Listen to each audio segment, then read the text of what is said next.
Médecine, votre rendez-vous médical sur Judaïque FM, tous les mardis matins. Une émission conçue et présentée par Lise Gutmann. Et ce matin, j'ai le plaisir d'accueillir Patrick Zilberman pour son livre « La guerre des vaccins » paru chez Odile Jacob. Patrick Zilberman, bonjour. Bonjour. Alors, vous êtes historien de la santé, professeur émérite à l'École des hautes études en santé publique, ancien membre de la commission des maladies transmissibles du Haut Conseil de la santé publique et cofondateur du séminaire du Val-de-Grâce sur les maladies infectieuses émergentes. Ce livre, La guerre des vaccins, c'est une forme, on va dire, de plaidoyer, je ne sais pas si vous aimez le mot, vous nous le direz après, pour justement remettre en avant l'importance fondamentale qu'ont eu les vaccins. C'est depuis, on va dire, depuis que ça existe, fin 19e, 20e siècle, 21e siècle, et également, donc, historiquement, c'est tout à fait passionnant, parce que, évidemment, on apprend des choses incroyables, alors des choses qu'on ne savait pas, des choses sur la vaccination sur lesquelles on était passé, qu'on avait oublié, et en tout ça, ce livre est important parce que pour notre survie, pour notre sauvegarde, eh bien, la vaccination ne devrait pas être remise en cause. Et c'est pour cela, je pense, que vous avez écrit ce livre. Alors, ma première question, elle est très simple. Quand est-ce que vous avez décidé de l'écrire? Pourquoi? Parce qu'il colle à l'actualité. Pourquoi l'avez-vous écrit? Alors, en fait, j'ai commencé à l'écrire. Je l'ai écrit 2 fois. Une première fois que je trouvais... Je vais vous demander de vous rapprocher un peu du micro. Une première fois qui, à mon avis, était un peu trop militant. Donc, j'ai essayé d'atténuer le côté... Bah oui, parce que si vous voulez, c'est pas le rôle de l'historien de juger. Bien sûr. Voilà. Et puis, mais au départ, si vous voulez, j'ai commencé à écrire ce livre lorsque nous avons, avec le comité d'organisation de la concertation citoyenne sur la vaccination, rendu notre rapport fin novembre 2016. D'accord. En sortant de ce comité, je me suis dit, ça fait un livre. Et donc, j'ai commencé à l'écrire à ce moment-là. Ça m'a pris 2 ans. Voilà. Donc, il est sorti avant la crise du Covid. Non, il est sorti à l'issue, au moment du déconfinement, exactement. Voilà, c'est ça. Il est sorti le 10 juin. Il est sorti le 10 juin. Et donc, vous avez rajouté, évidemment, un chapitre... voilà, une postface. Une postface sur le Covid qui n'était pas prévue en 2018, bien évidemment. Et bien sûr. Oui. Alors, quels sont les échos que vous en avez déjà eus? Alors, pour l'instant, c'est un peu tôt, puisque ça fait finalement un peu plus d'1 mois que le livre est en librairie. Oui. Donc, pour l'instant, je pense que les principaux échos, c'est que ce livre rencontre l'intérêt de gens qui pensent qu'il y a un problème avec les vaccins, plutôt il y a un problème avec les anti-vaccins, et qu'il va falloir trouver le moyen de traiter le problème.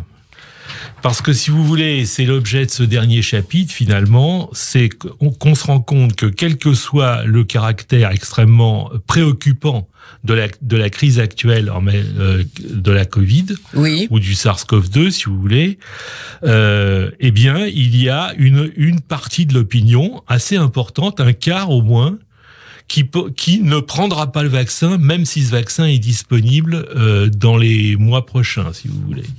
Donc il y a un problème, parce qu'à ce moment-là, si vous voulez, ça risque de mettre en péril d'une certaine façon la couverture vaccinale. Et si vous mettez en péril la couverture vaccinale, ben vous n'êtes plus protecteur pour la population. Exactement. Alors, par rapport à cela, on sait aujourd'hui, combien, par exemple, je donne un exemple au hasard, le BCG a sauvé un nombre incroyable de gens de cette maladie terrible qu'était la tuberculose. Absolument, et surtout des jeunes. Surtout les jeunes, bien sûr. Les jeunes qui étaient, disons, non pas les principales, mais l'une des principales victimes du virus, de la bactérie plus exactement. Exactement. Voilà, donc les vaccins, si vous voulez, en fait, si nous vivons aussi bien que nous vivons aujourd'hui, si nous vivons pour 97% d'entre nous en pleine santé, c'est grâce à deux choses: l'hygiène publique, les égouts, etc. Et deuxièmement, la vaccination. Ouais. Et alors justement, pourquoi est-ce qu'il y a tant de gens qui sont contre, qui en ont peur aujourd'hui, et qui fait courir ces rumeurs contre la vaccination? Alors ça, c'est l'objet du livre, justement. Je sais. Le livre. Je sais, mais j'ai envie qu'on le lise, ce livre. Le livre, mais si vous voulez, fait une différence. Quand on parle d'anti-vaccin, c'est vraiment dit très vite. Si vous voulez, il faut quand même un tout petit peu... Mais il y a un autre terme que vous utilisez. Enfin bon, allez-y. Il faut un peu différencier, si vous voulez, les choses. Oui. C'est ce que j'ai essayé de faire grossièrement, parce que il ne s'agissait pas de rentrer dans l'infime détail des choses. Il y a les anti-vaccins purs et durs qui refusent toute espèce de vaccination, quelle qu'elle soit, et cela représente à peu près entre 2 et 3% de la population. Donc c'est pas très important, c'est assez marginal. Oui. Et puis il y a les gens qui, sans avoir peur du vaccin en lui-même, n'aiment pas le côté interférence dans la vie privée, qu'est-ce que l'État vient faire dans les décisions que j'ai à prendre pour ma santé, etc. C'est une autre catégorie de personnes qui peuvent effectivement bloquer une politique de vaccination, mais c'est pas pour les mêmes raisons que les premières que j'ai nommées. Oui. Il y a beaucoup de sectes qui sont contre les vaccins. Alors, les sectes, c'est pas très important. Oui. Les sectes, c'est pas ça le problème. Le problème, c'est véritablement, c'est deux, les anti-vaccins purs et durs qui peuvent effectivement faire une certaine propagande qui peut être gênante. C'est ce qui a entraîné, par exemple, le retour de l'obligation vaccinale pour la rougeole en Californie en 2016. Bien sûr. Et puis, il y a les gens qui craignent les vaccins pour des raisons qui sont des raisons plus politiques que médicales, c'est-à-dire qui craignent en fait l'introduction de l'État dans leur vie privée. Alors, qu'est-ce que vous pouvez leur dire ? Alors, la réponse que j'ai essayé d'apporter, elle tient en deux mots. Elle s'inspire d'un philosophe anglais du 19e siècle qui s'appelle John Stuart Mill, qui est le fondement des politiques de vaccination en Amérique du Nord ou en Grande-Bretagne, et qui est très peu connu ici. C'est très dommage, parce que son principe était extrêmement simple. L'idée, c'est que tant qu'un problème de santé vous concerne personnellement et personne d'autre, personne n'a le droit de s'en mêler. Vous êtes un grand garçon, vous êtes une grande fille, à vous de prendre vos décisions, personne n'a à les prendre à votre place. Mais si par contre, votre problème met en danger la vie d'autrui, fait prendre des risques involontaires à d'autres personnes de votre entourage, vos collègues de travail, vos proches, etc., alors à ce moment-là, la loi peut intervenir. Bah, c'est un peu comme, ça me fait penser au phénomène du masque. On m'oblige à mettre un masque, c'est une atteinte à ma liberté, mais quand deux personnes se parlent en ce moment et ont un masque chacune, eh bien, ça protège les deux. Ça protège en partie, oui. En partie, bien sûr. En partie les deux, oui, absolument, oui. Exactement. Donc là, c'est pareil. Voilà, exactement. Si vous voulez, le problème des gens qui ne se vaccinent pas, c'est qu'ils obéissent finalement à une sorte d'injonction paradoxale. Toi, t'es obligé de te vacciner, c'est ton devoir. Et moi, ça me permet de ne pas me vacciner, puisque tu t'es vacciné, tu protèges tout le monde. Exactement. Voilà. Avec le masque, c'est la même chose. Alors, est-ce que vous pensez, Patrick Zilberman, que par rapport aux vaccinations, les pouvoirs publics sont suffisamment forts et forts dans le sens, est-ce qu'ils imposent suffisamment les vaccinations ou pas, ou est-ce que vous avez l'impression qu'il y a un certain laxisme? Parce qu'en vous lisant, on s'est aperçu que selon les époques, ça n'était pas forcément évident. Voilà, c'est ça. On a vécu, si vous voulez, à partir des années 1980-90, 2 ou 3 décennies pendant lesquelles les pouvoirs publics se sont abstenus d'intervenir dans les problèmes dans les politiques de vaccination. Oui. Voilà. Et surtout d'en parler, si vous voulez. Donc, tout l'aspect pédagogique qui est absolument indispensable, était passé sous la table, n'existait plus, si vous voulez. Donc, grande responsabilité des pouvoirs publics, de la Direction générale de la santé, du ministère de la Santé, des ministres, etc., dans le fait que la vaccination n'a pas été assez promue, si vous voulez, en France. Oui. Et puis, il y a eu deux choses qui ont fait changer les pouvoirs publics de position. La première, c'est Joyeux, le professeur Joyeux, oui. Qui a poussé tellement loin le discours anti-vaccin que des gens se sont révoltés, entre guillemets, si vous voulez, et dont les pouvoirs publics. Je me souviens de séances au Haut Conseil où les gens demandaient une politique volontariste de vaccination. Donc ça, c'est le premier point. Le deuxième point, beaucoup plus sérieux d'ailleurs, c'est l'épidémie de rougeole qui a eu lieu en Europe entre 2008 et 2016. En 2015, en 2011, il y a eu 24 000 cas de rougeole en France pendant ces années, dont 15 000 en 2011. Et 9 fois sur 10 chez des gens qui n'étaient pas vaccinés. Donc le retour de la rougeole... Je croyais que le ROR avait été obligatoire de quelques années avant. Non, le ROR n'était pas obligatoire. D'accord. Pas du tout. Absolument pas. Je pensais qu'il l'avait été. Non, absolument pas. Il y avait 3 vaccins obligatoires. Oui. Il y avait diphtérie, tétanos, polio. Et puis, c'est tout. D'accord. Le ROR n'était pas obligatoire. Donc, le grand retour de la rougeole, c'est aussi le grand retour de l'obligation, parce que les pouvoirs publics se sont dit qu'avec la rougeole, on avait affaire à quelque chose de très sérieux. Là, c'est une maladie extrêmement dangereuse, très, très, très contagieuse. Le taux de transmission, c'est pas 1 ou 1,5 pour la rougeole, c'est 15 ou 18. Donc une personne peut infecter 15 ou 18 autres personnes, si vous voulez. Donc c'est pas quelque chose à prendre à la légère. Et donc le grand retour de la rougeole, c'est aussi le grand retour de l'obligation, puisque ça correspond finalement, le 30 novembre 2017, à l'adoption par le Parlement français de la loi sur les 11 vaccinations pédiatriques obligatoires. Donc ça, c'est une bonne chose. C'est une très très bonne chose. Une très bonne chose. Alors au début du livre, vous utilisez une expression qui m'a fait sourire, parce qu'en fait, vous dites, il n'est donc, qui m'a fait sourire parce que j'adore découvrir de nouvelles expressions. On est bien d'accord. Il n'est donc que trop évident que le vaccino-scepticisme a fait le lit d'une résurgence de certaines pathologies contagieuses. C'est au moment où vous parlez de la rougeole. J'ai beaucoup aimé le terme vaccino-scepticisme. Oui, alors si vous voulez, l'idée, c'est pas moi qui l'ai inventé, ce terme. Il est relativement utilisé par les gens qui s'occupent de sociologie de la vaccination ou d'histoire de la vaccination. L'idée, si vous voulez, c'est que le terme anti-vaccin n'insiste que sur une partie assez minoritaire de gens qui ne veulent pas se faire vacciner. Oui. Tandis que vaccino-scepticisme, l'idée c'est je n'y crois pas, si vous voulez. Oui, et donc qui ne veulent pas vacciner leur entourage non plus. Qui ne veulent pas vacciner. C'est important, c'est-à-dire c'est une chaîne. Absolument. C'est pas seulement eux. Oui. Il y a effectivement une idée de sécession, si vous voulez. Je ne veux pas vivre avec les vaccinés, quoi. Voilà. Mais le vaccino-scepticisme insiste sur les idées, la pensée, la psychologie, etc.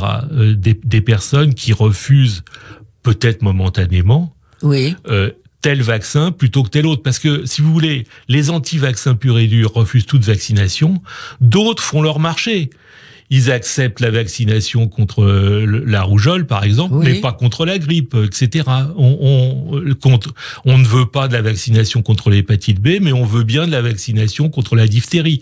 Enfin bref, si vous voulez, on fait son marché. Nous ne sommes pas médecins et nous devrions, nous ne devrions pas avoir à choisir, en fait. Alors le problème, c'est que c'est une idée qui est en perte de vitesse, ça. Oui. La loi du 2 mars... Du 2 mars 2004, la loi sur le droit des patients dit exactement le contraire. Ah oui. Elle stipule que le patient a le pouvoir de décider des stratégies thérapeutiques mises en œuvre pour soigner ces pathologies, si vous voulez, au même titre que le praticien. D'accord. Donc ça veut dire, c'est évidemment une loi qui qui a eu une importance parce que elle a permis, si vous voulez, de chasser le paternalisme médical qui régnait en maître il y a encore pas très longtemps, où le médecin, vous savez, passait au lit du malade, oui. Bonjour, vous allez bien, et puis décidait du traitement sans lui parler, sans lui dire quoi que ce soit. Donc c'est une loi qui a quand même de bons côtés, mais en même temps c'est une loi dangereuse parce qu'elle fait prendre des risques aux patients, qui n'est pas médecin, qui n'est pas épidémiologiste, qui n'est pas biologiste, qui n'est pas virologue, et qui par conséquent prend ses décisions un peu subjectivement. Bien sûr. Patrick Zilberman, on va marquer une petite pause. Je rappelle que vous êtes avec nous ce matin pour La guerre des vaccins, paru chez Odile Jacob. On se retrouve tout de suite. Merci d'écouter Judaïque FM. C'est Info Médecine ce matin avec Patrick Zilberman pour son livre La guerre des vaccins, paru chez Odile Jacob. Alors, Patrick Zilberman, on parlait des personnes qui étaient vaccinosceptiques et juste avant la pause, moi je voudrais parler non pas du public mais des médecins parce que ça vous l'évoquez plusieurs fois tout au long du livre et il y a malheureusement un certain nombre de médecins qui ne proposent pas les vaccins qui ne sont pas obligatoires, qui sont parfois même contre, voire méprisants, faut bien le dire. C'est pas la majorité, heureusement, mais que faire par rapport à cela? Et que peut-on en dire? Alors, il y a deux problèmes là-dedans. D'abord, historiquement, il y a effectivement des moments où l'opinion médicale faiblit à l'égard des vaccins. Ça a été le cas, par exemple, en 98, lorsque le ministère de la Santé a retiré l'obligation vaccinale contre l'hépatite B pour les préadolescents. À ce moment-là, 12% des praticiens pensaient, sincèrement, qu'il y avait un lien entre le vaccin contre l'hépatite B et la sclérose en plaques. Oui, voilà. C'est vrai. Ça, c'est une première chose. Donc, il y a des moments où, effectivement, les médecins faiblissent. Par exemple, les médecins sont beaucoup trop peu, le personnel soignant en général, d'ailleurs, vacciné contre la grippe. Mais c'est invraisemblable. Donc avec toute la campagne qu'il y a dans les médias, tous les ans, ils ne sont pas vaccinés. Ça, je l'ai découvert en lisant le livre, j'étais très surprise. Voilà. Je croyais que c'était obligatoire. Non, pas du tout, absolument pas. C'est obligatoire contre l'hépatite B pour les étudiants en médecine. Beaucoup y échappent, d'ailleurs. Mais pas le reste.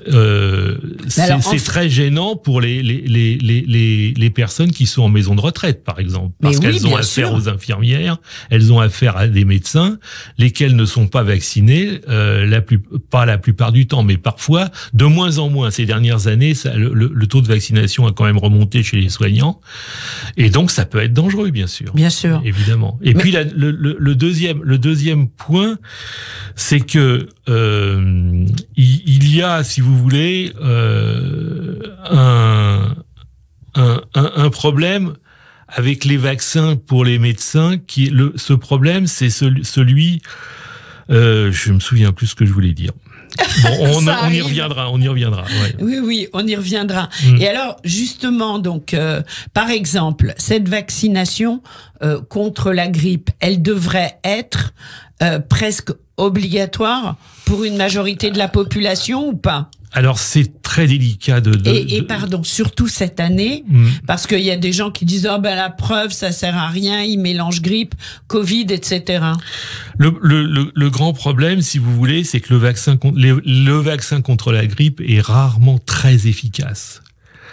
Donc c'est très délicat quand même de décréter d'obligation une vaccination dont l'efficacité n'est pas absolument démontrée, si vous voulez. Lorsque vous avez un vaccin qui n'est efficace qu'à 35, 40, 50%, ça va pas, quoi. Et bien évidemment, vous pouvez pas demander aux gens de se faire vacciner dans ces cas-là. Bien sûr. Donc il y a la recherche sur le vaccin contre la grippe, si vous voulez, et la recherche surtout d'un vaccin universel, c'est-à-dire d'un vaccin qui pourrait contrer toutes les valences, si vous voulez, du virus de la grippe qui change chaque année, comme on sait. Bien sûr. Eh bien, cette recherche est extrêmement importante. Bien sûr. Alors, on va parler maintenant de la situation dans laquelle on vit. Pour l'instant, Covid-19 sans vaccin. il n'y a pas de vaccin. Est-ce que vous, qui faites partie de ce milieu, vous avez par exemple une idée de quand le vaccin arrivera? Non. On voit, si vous voulez, qu'il y a un certain nombre de programmes qui marchent, dont les débuts sont prometteurs. C'est le cas de Minerva aux États-Unis, c'est le cas de l'université d'Oxford en Grande-Bretagne. On est dans les toutes premières étapes, dans les étapes qui sont destinées à s'assurer que le vaccin n'est pas nocif, si vous voulez, pour les individus. Pour l'instant, ça a l'air prometteur. On ne sait pas comment ça va continuer. De toute façon, si vous voulez, c'est pas avant 2021. Oui, c'est ça. C'est ce qu'on nous a dit. Il faut attendre 2 ans. Il faut qu'il y ait du recul. 2 ans, c'est peut-être beaucoup, mais au moins un an. Au moins un an et demi, oui. D'accord. Et perso, vous ferez vacciner? Ah bah bien sûr, évidemment. Oui. Malheureusement, j'ai l'âge de me faire vacciner. Non, c'est pas une question d'âge seulement. Non, pas seulement, mais aussi. Je pense que vous ferez vacciner les gens plus jeunes autour de vous. Oui, enfin, il faudra voir comment tout ça se passe, si vous voulez. Je pense qu'il faut d'abord mettre le paquet sur les gens qui sont réellement à risque. Et donc, les gens qui sont réellement à risque, malheureusement, c'est les gens qui sont, disons, à partir du 3e âge, quoi. Bien sûr, oui. Alors, il y a un chapitre qui s'intitule « Efficacité, efficience, légitimité de l'obligation vaccinale ». Vous la trouvez trop remise en cause, cette légitimité ? C'est l'idée des anti-vaccins, si vous voulez, et des personnes qui doutent de l'intérêt de la vaccination. L'idée, c'est de dire, pour les anti-vaccins, si vous voulez, la vaccination n'est pas légitime puisque c'est un empoisonnement. Donc oui. Ça ne peut pas être légitime. Le problème ne se pose même pas. Pour les autres, pour ceux qui ne sont pas d'accord avec l'interférence de l'État dans la vie personnelle, dans la vie privée des gens, c'est bien sur la légitimité qu'ils font porter leur opposition. L'État n'a pas le droit de nous obliger à nous vacciner. L'État n'a pas de droit sur nous, n'a pas le droit de nous obliger à être... Donc, ce que j'essaye de montrer dans ce chapitre, si vous voulez, c'est que si on applique le principe de Stuart Mill, c'est-à-dire si ça vous concerne, si le problème concerne votre santé personnelle et personne d'autre, vous faites ce que vous voulez. Si le problème concerne votre santé qui peut mettre en péril la vie de vos proches ou la vie de vos collègues de travail, etc., à ce moment-là, l'État est parfaitement fondé, et je cite un certain nombre de textes, soit du droit international, soit des droits nationaux, qui stipulent que l'État est parfaitement fondé dans ce cas-là à intervenir et à vous obliger à vous vacciner.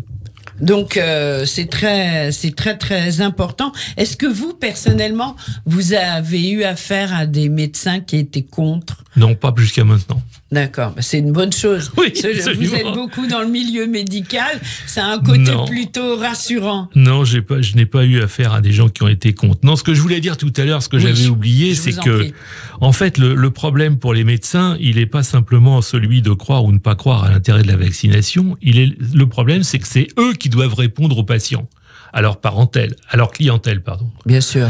Donc, et là, ils sont dans une situation très difficile. Parce qu'ils reçoivent des gens qui leur demandent « Alors, docteur, est-ce qu'il faut que je me fasse vacciner ?» Là, ça va, on peut faire un peu de pédagogie et dire « Oui, c'est bien si vous prenez tel et tel produit. » Et puis, ils reçoivent des gens qui disent « Moi, je ne me ferai jamais vacciner. Docteur, démontrez-moi que c'est nécessaire. » Si le médecin démontre que c'est nécessaire, le patient peut aller voir un autre médecin. Donc, il a perdu le premier praticien aura perdu un patient. Et s'il ne le démontre pas, il peut être accusé, effectivement, le médecin peut être accusé, et ça peut être grave pour lui. Là, c'est des sanctions disciplinaires d'infraction à la législation sur les vaccinations, notamment pédiatriques. Alors, peut-être la meilleure des choses pour le médecin, c'est de conseiller la lecture de La guerre des vaccins chez Odile Jacob, de Patrick Zilberman. Encore une question, quel est le thème que vous auriez souhaité évoquer et qu'on n'a pas évoqué ? Non, je crois qu'on a évoqué beaucoup de choses. Le problème, l'inquiétude aujourd'hui, c'est véritablement le fait que la crise de la Covid, si vous voulez, n'a pas bouleversé les équilibres entre partisans et opposants à la vaccination. C'est ça qui est grave. Voilà. C'est donc qu'on est toujours, si vous voulez, avec à peu près un quart des personnes interrogées, notamment par l'étude Coconel, qui est très importante, oui, et qui refuserait de se faire vacciner si le vaccin était disponible aujourd'hui. Et puis surtout, il y a encore un chiffre beaucoup plus inquiétant, c'est que parmi les 25-35 ans, c'est-à-dire les jeunes parents finalement, près de 40% des gens de cet âge ont répondu à l'enquête en disant qu'ils refuseraient le vaccin et la vaccination. Ah ouais, ça c'est très grave, c'est vrai. Là, on a affaire on a vraiment un gros problème là. Un problème de communication, et c'est peut-être à l'État de le résoudre. Alors, je pense que c'est au pouvoir public de prendre leurs responsabilités, ça ne fait aucun doute. Ils ne les ont fuis que trop, si vous voulez, dans le passé. Mais c'est aussi à tout le monde de prendre ses responsabilités. Je crois que dans les familles, il y a des discussions qui peuvent parfois aller très loin sur la vaccination, et surtout quand il s'agit des enfants. Je pense que c'est là aussi où les décisions se prennent, et donc que les gens ont un grand intérêt à réfléchir sur ce qu'ils feraient pour eux-mêmes. Ce que les grands-parents conseillent de faire à leurs enfants pour les petits-enfants, par exemple. Bien sûr. Oui. Donc à tout ça, il faut réfléchir. Un dernier mot, je me souviens que il y a peu, quand le vaccin contre le cancer de l'utérus, c'est ça, est sorti pour les jeunes filles à partir de 15-16 ans, je crois, il y a eu une telle propagande contre le vaccin, y compris dans les médias, qui disaient que c'était dangereux et que finalement beaucoup de gens ont hésité à le faire à leurs enfants. Alors ça, c'est un des plus grands échecs de la politique de vaccination en France, si vous voulez. En 2010, il y avait simplement 28% des jeunes filles qui étaient vaccinées. Oui. Et en 2015, plus que 14%, si vous voulez. Or, il faut savoir que le cancer de l'utérus, c'est la deuxième cause de cancer féminin en France. Ouais. En Australie, les jeunes filles sont vaccinées à plus de 80%. Ici, 14%. Ah oui, donc il y a une vraie question à se poser. Absolument. Merci beaucoup d'avoir été avec nous ce matin. Je le rappelle, Patrick Zilberman, La guerre des vaccins, paru chez Odile Jacob, quand vous le souhaitez, sur Judaïque FM. Au revoir, merci. Au revoir.